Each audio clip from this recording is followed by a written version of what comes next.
I've optimized my diet to get the best sleep of my life, so that way I can wake up feeling refreshed and energized.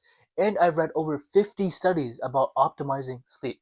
And I've improved my sleep by so much that I consistently get 99% on my sleep scores.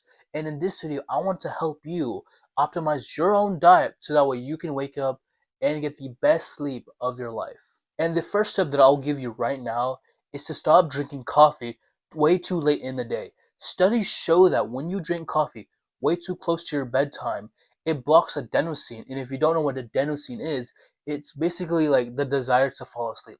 So when you drink caffeine too late in the day, it blocks adenosine, creating like no desire to fall asleep, so that when you come to your bedtime, you don't have the desire to fall asleep. You don't want to fall asleep and you can't fall asleep. And so that when you do like try to go to bed, you're just turning and tossing, thinking, overthinking in your mind, just thinking, why can't I fall asleep? No. If you drink coffee too late in the day, your sleep is automatically fucked. And ideally, you want to drink caffeine 1 hour after you wake up and 9 to 10 hours before you go to bed. This time slot is the perfect time to be drinking coffee. One, because it doesn't cause the afternoon crash when you drink it like so early in the morning. And two is because it's not interfering with your adenosine buildup, so that when you actually do fall asleep, it's not like fucking it up. You can actually like fall asleep. And if you want to start waking up feeling energized every single day, get the best sleep of your life so that you can focus on the things that actually matter in life without ever feeling tired, go down below, click the top link down below in the description where I will personally help you never feel tired ever again. Now, the second tip in optimizing your diet for sleep is actually to be eating more meats, chickens, turkey, fish, because all of these foods have one thing in common, and that is that they have like this essential amino acid that boosts tryptophan. And if you don't know what tryptophan is, it's basically an amino acid, and it helps produce melatonin and serotonin. And if you don't know what those two hormones are, is that serotonin is like our mood control hormone, and basically it's like it relaxes our body, it gets our stress up. It basically just controls our mood. Whereas melatonin, it is like the sleep hormone. It times your sleep. It knows when to be produced. It knows when to like actually start getting like produced in our brain, so that it tells our brain that, hey, it's time to fall asleep. We gotta start packing things up because we have to fall asleep within like 2 to 3 hours. And so basically, if we eat, these meats, chickens, fishes, turkeys, if we eat all of these meaty foods, it will increase, like, because these foods have like tryptophan in them, it will increase our serotonin and melatonin like production, because tryptophan helps increase or helps produce melatonin and serotonin. So when we eat these foods, it increases our melatonin production, it increases our serotonin production, and it just all in all makes us so much easier to actually fall asleep and wake up feeling refreshed. There was a study done with 18 women who were all insomniacs, and they split them in half and gave one half 3 grams of tryptophan and the other half placebo. And what they discovered was that the insomniacs that took 3 grams of tryptophan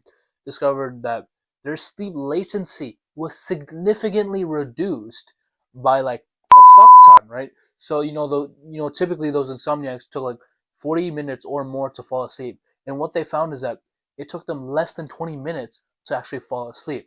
And the group that took placebo, well, nothing changed, and because tryptophan actually like helps build up melatonin and serotonin. The third tip when it comes to optimizing your diet for sleep is you actually want to start eating more fiber heavy foods such as veggies, fruits, basically just high complex carbs.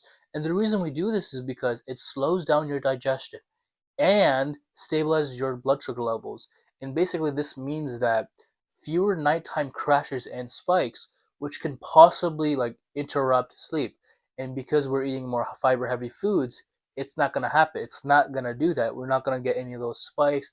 It's not gonna like fuck up our metabolism during sleep. There was a study done in 2016, so almost like a decade ago, and they discovered that the participants who ate more fiber-heavy foods, such as like oats, spinach, fucking vegetables, and fruits, they reported that they had like more deep sleep and fewer nighttime awakenings, while the group who didn't eat like as much fiber foods, they discovered that they actually had worse deep sleep and more nighttime awakenings. And another thing to mention is that fiber heavy foods feed your gut health, your gut microbiome, and basically like your gut is like the second brain of your body. So if you are taking care of your gut properly with like eating fiber heavy foods such as like oats, spinach, vegetables, apples, bananas, fruits, veggies, all of that stuff, your gut's gonna be so much happier and healthier. So that way you're not fucking waking up during like random times of the night. You're having like deeper sleep, fucking slow wave sleep is way more common now because you're eating like fiber heavy foods and your gut health is like 10 out of 10. And majority of this advice like primarily belongs to like staying away from junk food, from trash food, because like we all know that you should be eating clean in order to feel clean, right?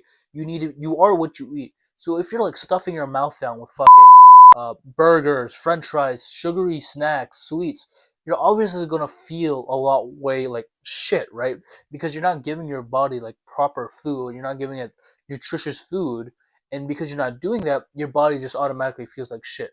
Whereas if you're giving it veggies, spinach, fucking meats, eggs, chicken, you're feeding your body like properly with like what our like ancestors ate back in the day, your body's gonna feel way more better and it's gonna operate way more better. And a bonus tip, if you are currently like obese or overweight, if you go into a calorie deficit right now, you could improve your sleep anywhere from like 5 to 20%. And that's because like let's say currently right now, right? You probably have sleep apnea where like you have fat around your neck or your abdomen and it's causing you to like struggle with breathing when you're sleeping and like breathing through your nose and out through your mouth. You probably have trouble doing that. And another thing you might also have trouble with is like nighttime cravings where your leptin hormone and your ghrelin hormone are not under control, they're not stabilized, and they're kind of like rampant. And so this leads you to eat way more than you actually need, especially at night. So if you drop your weight by like anywhere from like 10%, you could improve your sleep by 20 fucking percent, meaning no more sleep apnea, no more heavy turning and tossing, and you have better control of your hunger hormones, which means that no more nighttime cravings.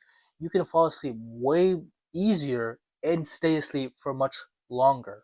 But aside from that, I hope you found this video very helpful and you actually start to improve your sleep through diet.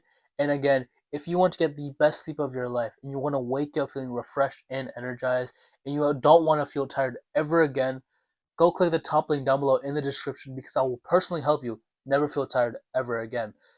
But anyways, that's it for me. Peace.